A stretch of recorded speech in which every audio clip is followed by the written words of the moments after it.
Hi, everyone. Welcome to Unscaled Travel Show. I'm Jeremy Long, the Full Metal Traveler. I'm so happy you're here. I'm happy to be here. I'm happy to be with my co-host and my exploring partner, as always, Amy. Hello. Hello. It's wonderful to see you. It's wonderful to see you too. And it's wonderful to see all of you out there. You're looking good, losing weight. Like to hear it. I don't know. We are deep into our talks about dark tourism, haunted places, and we're ready to give you some more haunted locations, some of the best cities that you can visit this Halloween or any Halloween to get your haunted fix on out there, right? Right.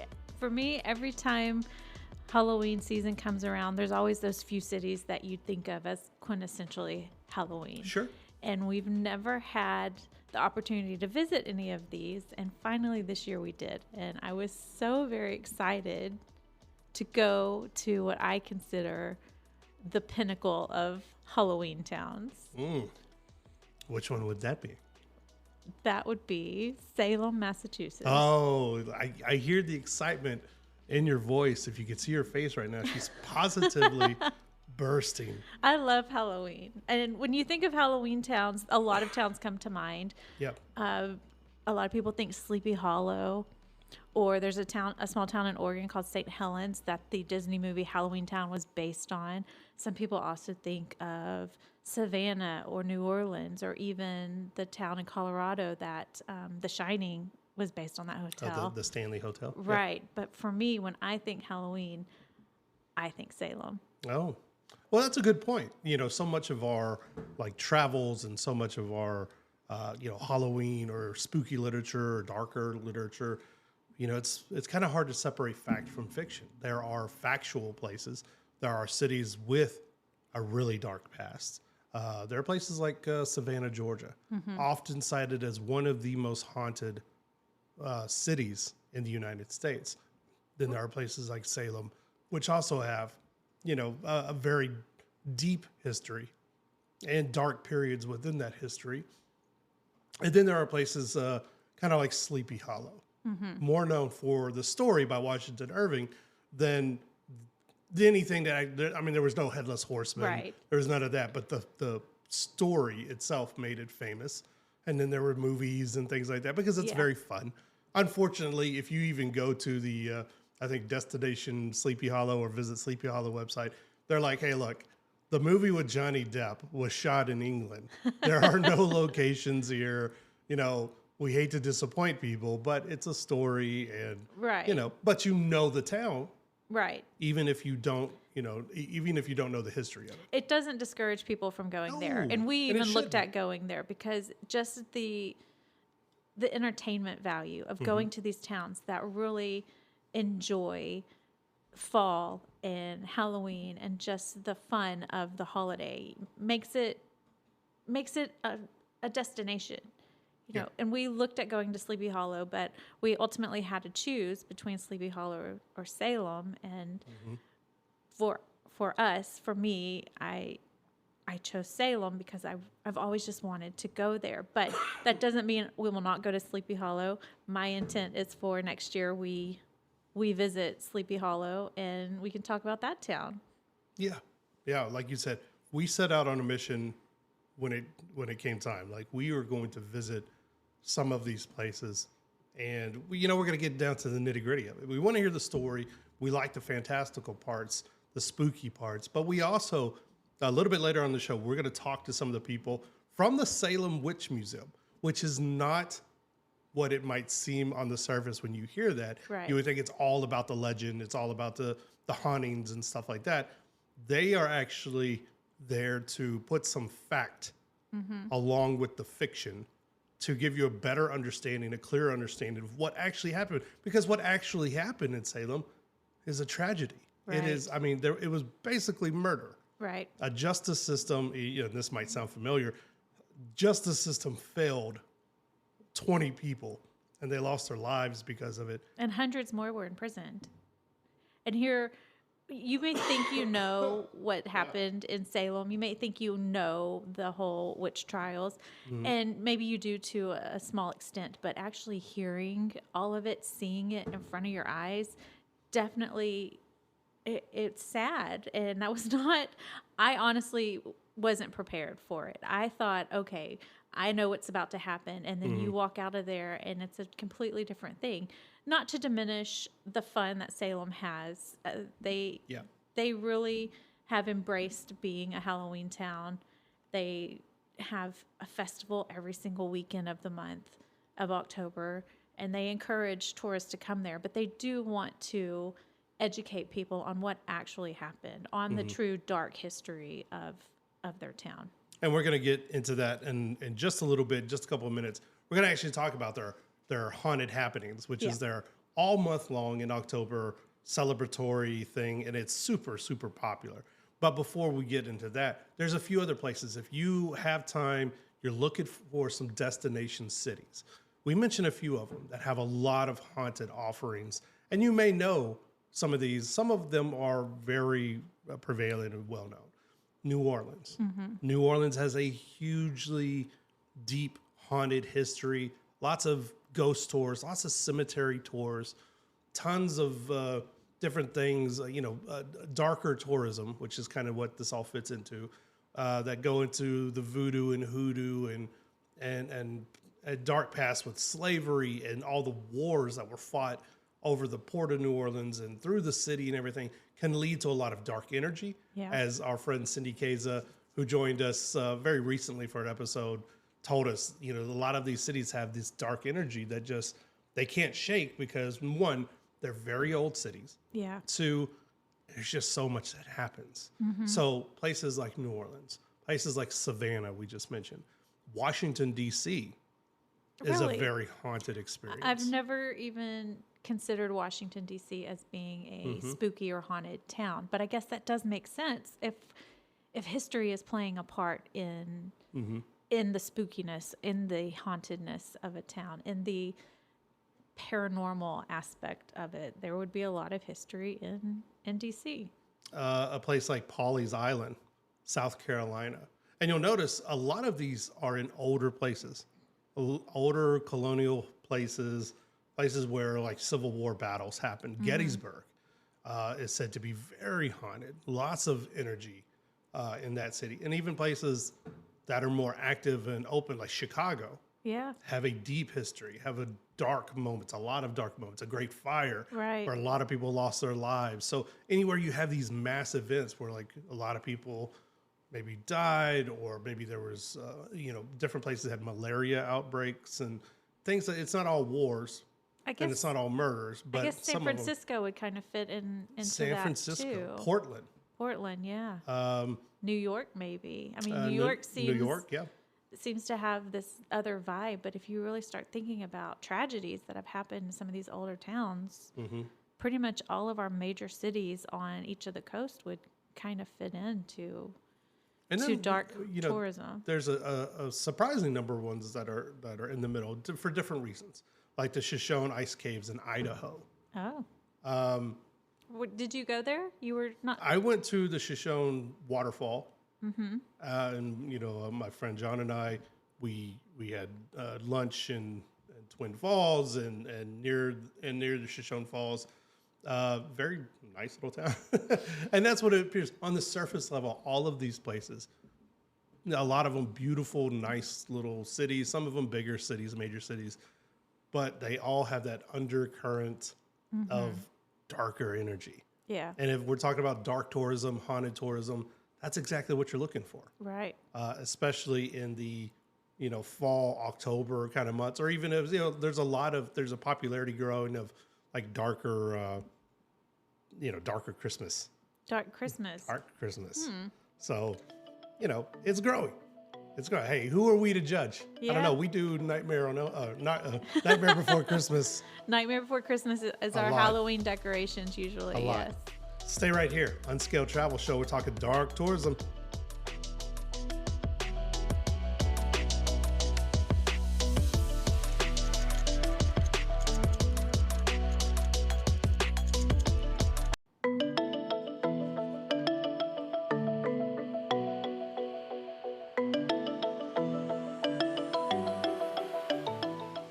Hi, everyone. Welcome back to the Unscaled Travel Show. It's Jeremy Long, the Full Metal Traveler. As always, find us on fullmetaltraveler.com for all of our past episodes and guest interviews. We are brought to you by Diamondback Land Surveying. For all of your land surveying needs, contact Diamondback Land Surveying at 702-823-DBLS. That's 702-823-3257. Or you can visit them online at diamondbacklandsurveying.com. Special thanks to Trent and Lisa Keenan for all of their support of the show, and of course, our wonderful Las Vegas community where we record our show. So, speaking of wonderful communities, we talked a little bit last segment about Salem, Massachusetts. We got a chance to go and visit. We want to thank our friends over at Destination Salem so much for welcoming us, get us, set up some interview slots for us, and kind of showed us around town. We really, really do appreciate all of our tourism friends that really go out of their way to help us with this show. It's made a lot easier by their help and doing the legwork before we get to a lot of these places. So before we talk to our friends over at the Salem Witch Museum, we want to talk about Salem's haunted happenings. Now, this has been going on since 1982, I believe. I think that's what they said. 1982, they decided, you know what? We are going to lean into the Salem witch trials, which are unfortunate. They happened in 1692, so a couple hundred years later. And this is really blown up. Mm-hmm. It is really, this was 10 years before the movie Hocus Pocus was actually filmed. Right. And if you didn't know that, Disney's Hocus Pocus movie with Bette Midler was filmed in and around Salem, Massachusetts. A lot of the places that are featured in the show, you can actually still go visit. Yeah. At least the outsides of them. Yeah. And we did that. Which we did, and I loved it. I watch Hocus Pocus every year. It's one of those cult classics. Mm-hmm. It came out when I was a young teenager, and our daughter watches it now too. So it was very exciting to walk up and see the houses and some of the other locations from the movie. And they actually have tours that you can go on and stop at the various locations. Some of them are open to the public, others are not. One thing I would suggest if you are going to Salem is to try to figure out what you want to do and see if you need to pre-purchase tickets, because there were a few places we didn't know we were going to stop by, and we did end up making our way there, and they were already sold out for the day, and this is first thing in the morning. So if you're going to Salem in October, try to figure out what you want to do and find out if you need to either pre-purchase tickets, or some places were free, but you still had to sign up for an entry time. Yeah, they're still very particular about that because, yes, there was a pandemic, but in other words, there's a ton of people. Right. We actually caught it on a less busy day. We did. And there were still mobs of people, but there can be days where you go there and it's just wall to wall with people, sidewalk to sidewalk. And they do a good job. They close off a number of streets to vehicles to where it's only pedestrians allowed, and there's still mobs of people. The best thing they told me, if you're coming in from out of town, try to take the train in so you don't have to find a place to park, because as you can imagine, in a smaller city, like we found out in Tivoli not too long ago, it is oftentimes hard to find places to park. Right. Unless you get there super, super early, or you have a friend lay down in the middle of the street and save you a spot. Right. Yeah, it's hard to do that. So you want to take a train in, or there's a ferry that comes in from Boston, different areas. We didn't know that. We took a car. We chanced it. But we did get there very early. We got there about 8:30 on a Sunday morning, so there was plenty of parking. But saying that, most things did not open until 10. Mm-hmm. So we stopped and had breakfast and did a little bit of walking around. But we did that because we knew it was going to be crowded. Yeah. Which it worked out for us. By the time we left there around 5 o'clock that Sunday, it was starting to get very crowded. The sun was starting to set. More people were showing up on the streets. I think we left just in time. But I had seen accounts of people saying that they have stood in line for over an hour just to walk into a store to shop. A lot of the stores and restaurants and attractions had people at the door monitoring entrance and exit, so it's not too crowded inside, which is nice, but that does mean you will be Yeah. inline places. So Yeah. just be aware. If you're going to go to Salem in October, you're probably going to stand in line like it's Disneyland. Be aware, have patience, and know that it's a small community. Everyone's doing their best. So just, and if you don't have patience, well, then just keep it moving. We did stand in line for a few minutes for something that we really wanted to do, which was grab some candy somewhere. Now we're still munching on it, if you can hear it. Where did we stop? It was called Ye Old Pepper Company, and it claims to be the oldest candy company in the U.S. Mm-hmm. It's a very tiny little shop right there in the main part of the downtown area. But they make homemade fudge, homemade truffles, homemade turtles, which my favorite. They also have various flavored licorices and other old-timey candy that you would have, I guess, seen hundreds of years ago. Mm-hmm. So it's a good collection of things, but it is very small. We did stand in line, but the line moved rather quickly. It's not a store that you loiter about in. It's just big enough to kind of walk around, see what you want, and check out. So the line moved pretty quickly, but I can say definitely worth the wait. Oh, yeah. We got some strawberry licorice from there, and I've been chewing on it ever since. Like, my dentist thanks the candy company. Well, I ate all the turtles, so, we also, there's tons of, they had a surprisingly good amount of eateries to stop at. We stopped at Brody's Seaport and got some great food, got a wonderful lunch. Like you said, we had breakfast there. It's one of those days, just come prepared. People dress up. Right. Saw tons of people in costume. It's encouraged. Yeah. Come there with the kids. It's great family time. Lots of great photo opportunities. Yeah. There's haunted houses that, people have just made up in stores and everything. And there's people obviously dressed up as witches. Right. And there's it's almost like a Fremont Street kind of feel. There's kind of entertainers that are dressed up in period pieces or different outfits that, they've spent a lot of time, a lot of money on probably, that you can, take pictures with. And it's surprising how much there was to do. It was a big festival atmosphere, but on top of that, there were dozens of what I would call attractions, museums, haunted houses, like you said, different walking tours, cemeteries you can go visit, which it sounds a little morbid, but that's what we're talking about is dark tourism.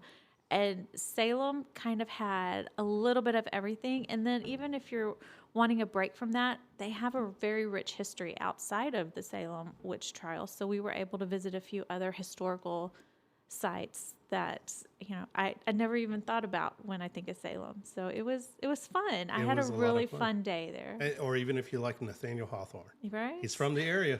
He wrote some stuff. Might want to check it out. Yeah. Some stuff I skipped over in high school. When we come back, he said we are going to chat with our friends over at the Salem Witch Museum. We're going to have fun. We're going to get down to the nitty-gritty of it. What's true? What isn't true? Well, we got the answers for you right here on Unscaled Travel Show. We'll be right back.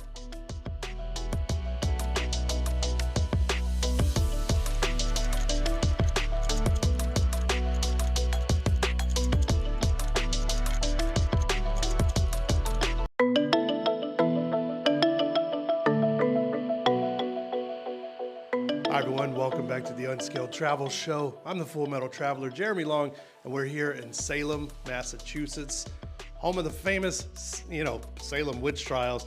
I think they also do pancakes here. I'm not sure, but it's more about the Salem witch trials of 1692, where hundreds, thousands, even people were accused of witchcraft. A few people lost their lives. It's a story that we learn across our nation when we're young, and it's prevalent. It is kind of common knowledge now, but we're at the epicenter of it all. Really excited to be here for October's haunted happenings right here in Salem. And joining me, Jonah Hoffman of the Salem Witch Museum. Jonah, how you doing today? I'm great. Glad to be here. The Salem Witch Museum is on a mission, and it may not be what people think it is on the surface level. As far as they hear Salem Witch Museum, they think it's going to be ghouls and goblins, but this is more factual tell us a little bit about what you guys do, what your mission is. So the mission of the Salem Witch Museum is to be the voices of innocent victims of witch trials from 1692 as well as the European witch trials. So there are thousands of people accused of witchcraft throughout history, and we want to tell their stories, and we want to talk about the witch hunt formula. So this formula is what we present at the end of our exhibit, that is fear plus a trigger equals a scapegoat. Any sort of underlying fear that could be triggered by an event will lead to some vulnerable community being scapegoated. It could be an individual, it could be a group of people. This happens today, it's going to continue to happen. So we want to discuss that on a broader term. So not just in the context of witch trials, in the concept of witchcraft and magic, but just in a general terms, because this has happened and it will continue to happen. And we want to bring awareness to this idea. So I guess a more modern take would be maybe McCarthyism in the 50s, or the AIDS pandemic, maybe in the late 70s, 80s. If anyone was around for that, it would just like the Salem witch trials. It didn't take a whole lot of evidence to really accuse and get people in a lot of trouble. I mean, right now I could just kind of be like, "You're a witch. You got a nose ring and you're wearing a hat. Get this guy out of here." I mean, what really went into it? I mean, when you go through and sit in the presentation, it's not like they had a whole lot of physical evidence. Right, so spectral evidence is this idea that comes forth during the Salem witch trials. And this idea is put forth specifically with the creation of the Court of Oyer and Terminer. So this is a special court that was put in place just to try witchcraft cases here in Massachusetts. So the idea of spectral evidence is, of course, that it's intangible. This is the afflicted, people who are being attacked or bewitched, are telling others that they are being attacked and bewitched. And they're doing this by saying that they can see the specter of people. So we know what a specter is, right? It's a ghost maybe, or some kind of a spirit. But this specter is coming to attack them. It's pricking them with pins. It's tormenting them in their sleep. And because we can't see it, right, we can't really say that it's not there. So they're relying on this idea of spectral evidence to kind of fuel some of these cases and push them forward. We have to remember that a lot of people are already been accused of witchcraft before this. People like Bridget Bishop had been accused twice before formally, so she's kind of a prime suspect for when this starts to take hold. And since we don't have to rely upon a physical evidence, it's very easy to say, look there, I see a yellow bird, it is her specter. So that is something that has happened during this, not related to her, but in general. It wasn't just women that lost their lives. Right. Tell us a little bit about some of the men that were accused. Right, so we have two in particular that I think most people are familiar with. That would be John Proctor and George Burroughs. So George Burroughs was originally the minister of Salem Village. He moved to Maine. He was actually taken from Maine back down to Massachusetts to be tried for witchcraft.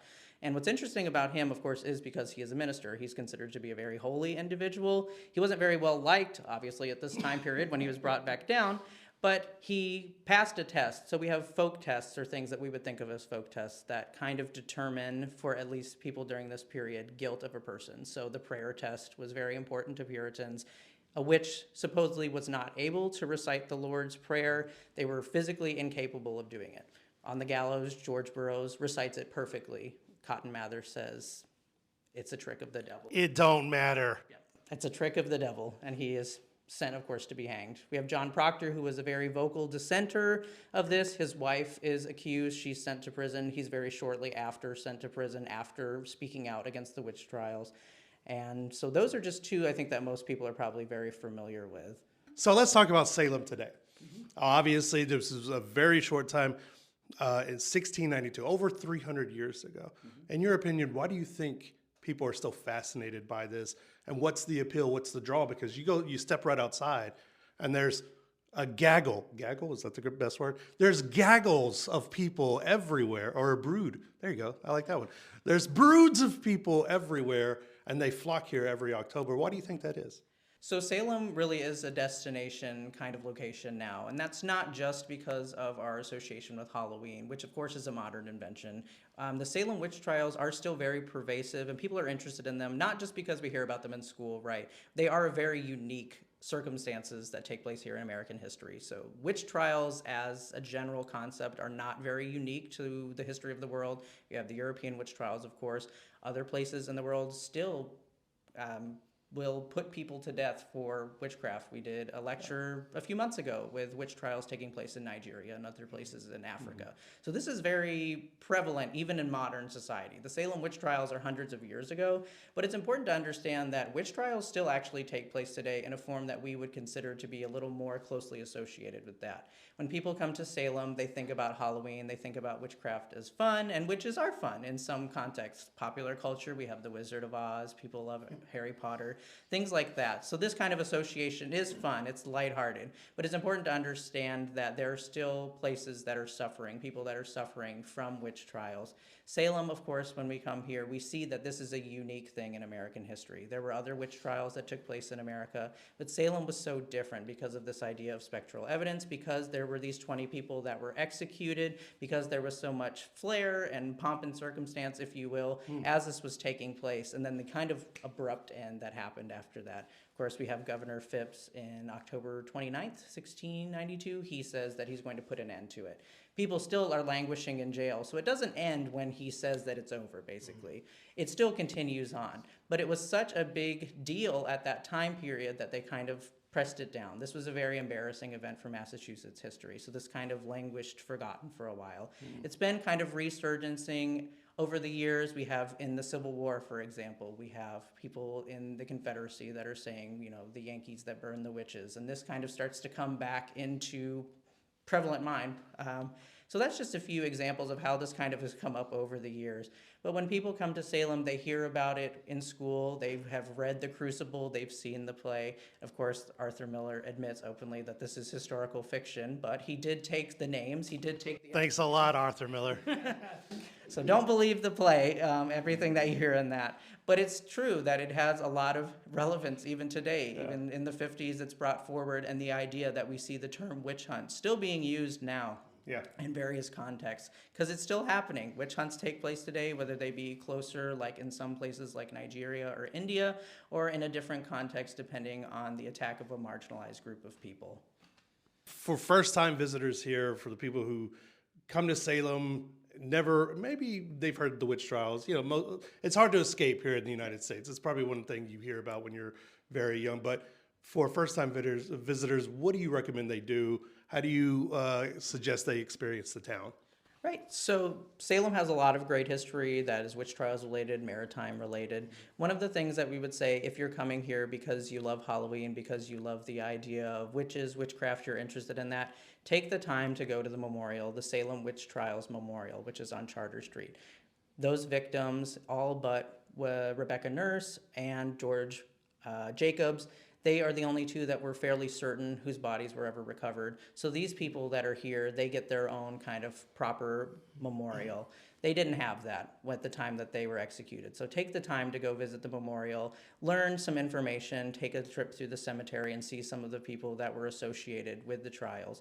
Go to one of the museums. Go to the Salem Witch Museum. Take some time to look at our education material that we have. And just, take it all in, like Jonah said, because it's a beautiful town. It's a beautiful place, even if witches aren't even your thing. There's so much history, Hawthorne houses and different places like that you could visit, so many maritime museums and things. Stop on by. Destination Salem, thank you so much for helping us set all of this up. Get out here if you can every October for the haunted happenings. It's a mouthful whenever you're not used to saying that. Keep it right here, Unscaled Travel Show. We'll be right back.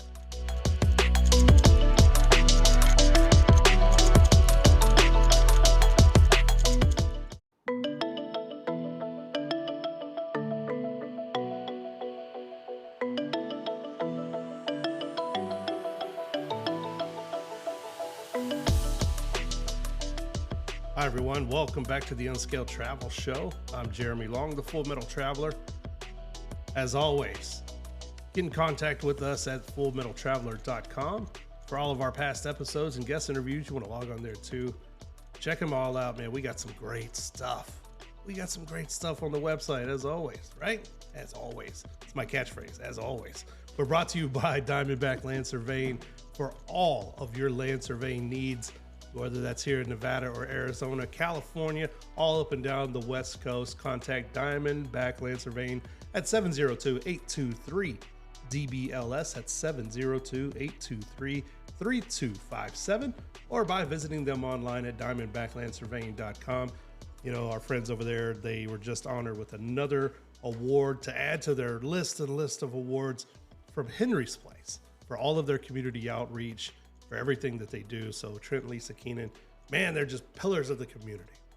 And we would definitely not call them witches back in the day. Although Trent does have black magic. I don't know. You know, for everything that we did in Salem, there were still things that surprised us. Still things that were left short. And I know you had a number of things that surprised you, but also like, we need to go back there and check it all out. We only had one day in Salem. We could have spent the entire weekend there and still not seen everything that we wanted to see. They have so much stuff to do, so many places to see. You can't do it all in one weekend. I mean, you could go every single weekend in October and probably still not hit everything. One of the places that we were going to go into and just didn't have time was the Peabody Exit Museum. I can't say it. I say Peabody, but apparently that is not how they say it. They will correct you quick and say Peabody. It's Peabody Exit Museum. It's a huge museum actually in their downtown area.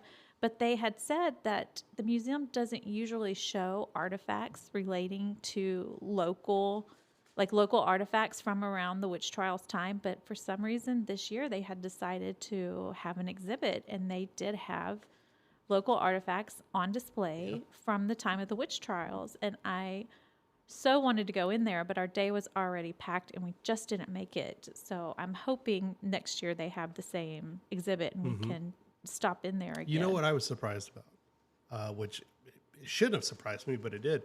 But the pirates. Right. I was like, why are people dressed up as pirates? Right. And then it occurred to me, it's a harbor.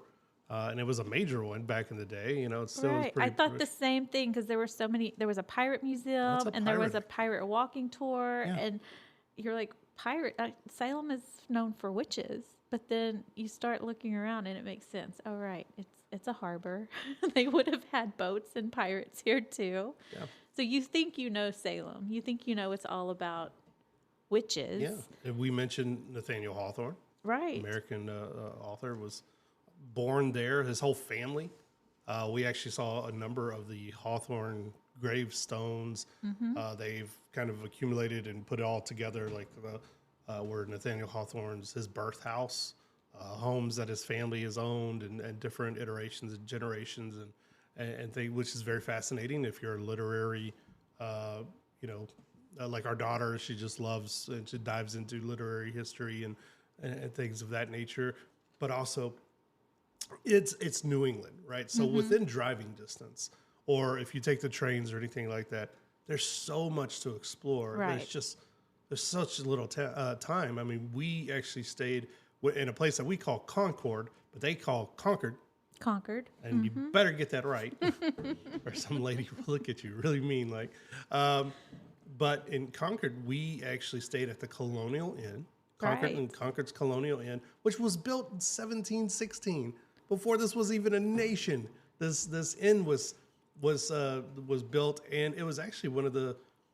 It stored gunpowder and guns and everything for the local militia, which kind of led to the first shots of the Revolutionary War, which would create the United States of America, at a bridge that's like right down the street. We literally walked over to it. Yeah. 10-minute walk from this inn. There's so much history. And I love history, right? I'm a history nerd. So for me, loving history, it was a place I wanted to explore more. Right. Didn't get a chance to because, again, a limited amount of time.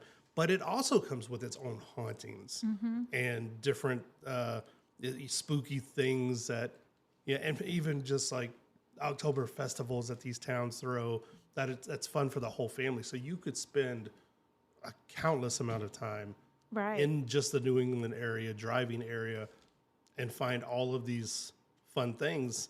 And in fact, coming up soon, we got an invitation to go to the Lizzie Borden house, which is in Fall River. Right. Which is a couple hours away. It's a little bit of a drive. Well, about an hour and a half,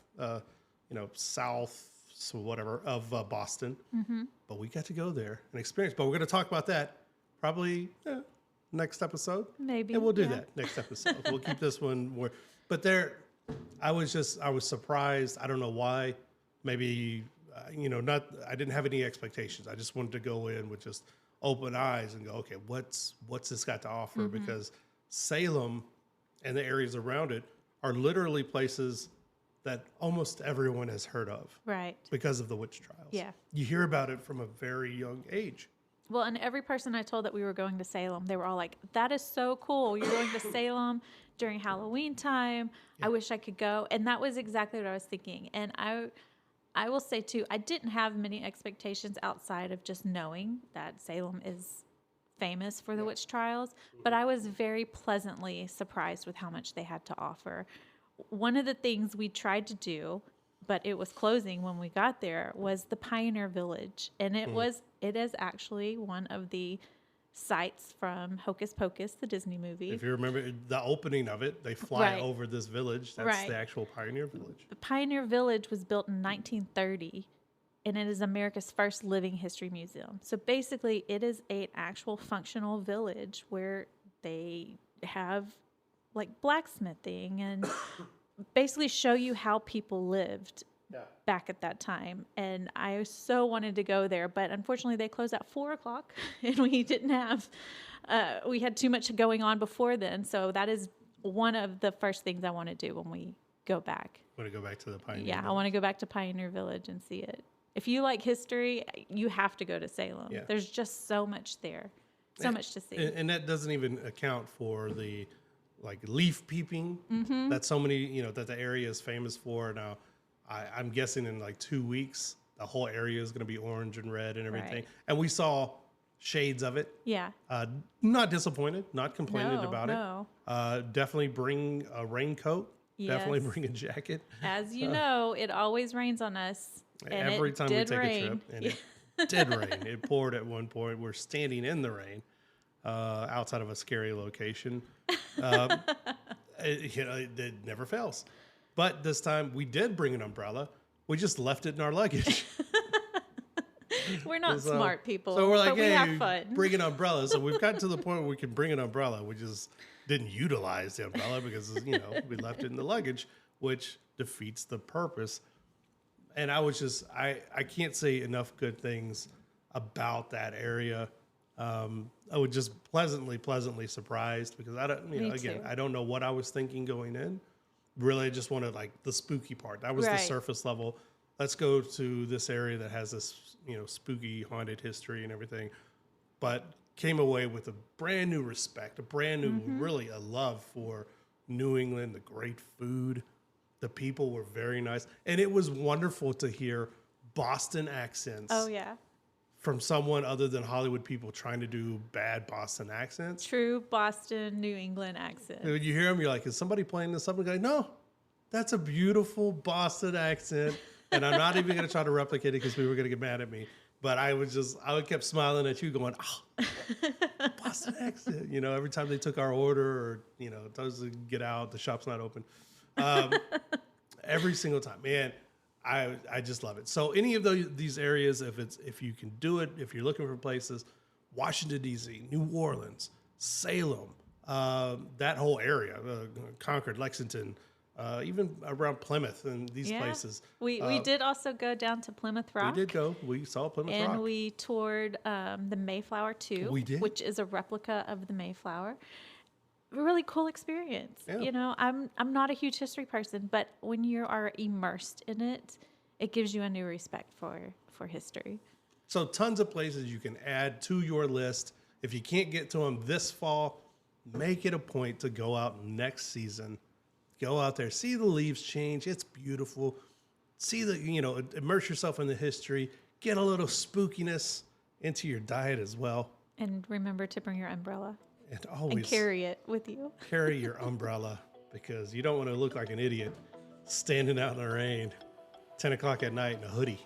The only one not carrying an umbrella. The only person not carrying an umbrella. For everyone here, Jeremy Long, this is Unscaled Travel Show. We'll see you next time.